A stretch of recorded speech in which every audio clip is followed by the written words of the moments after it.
So ito mga boss, pasilip natin yung setup natin dito, yung mga stag na o yung mga inibitawan natin ng mga laban na dito nakalagay. Saka dito yun yung ano natin, kunting quarantine.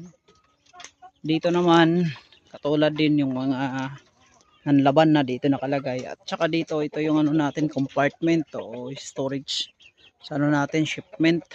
Yan. Ito, di pa tayo tapos sa paglilinis ng yarda. Ito yung unit natin. Yan o, sobrang kalat pa. Dito naman yun yung mga brother. Yan yung mga brother. May na ano tayo nadali. Ito may naglimlim. Yan, nakapipisa lang. Saka yun yung mga brother din. Bago lang dati nag-disinfect. Back up ano.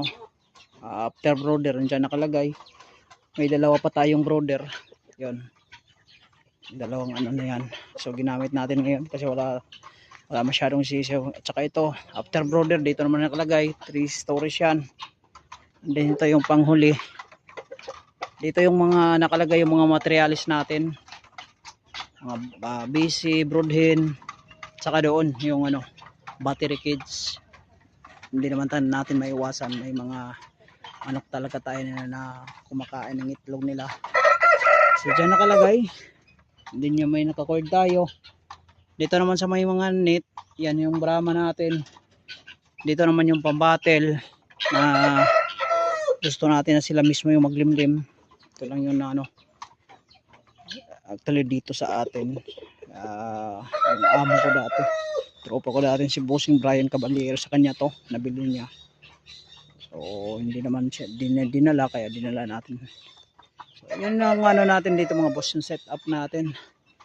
Ayan, marumi na naman yung ano natin, yarda. Bago lang tayo nag walis kahapon ay nung isang araw. Yung bahay natin, yung mga nakalagay sa baba, lahat yan paano pakainan. Lagayan pala ng storage natin ng pagkain.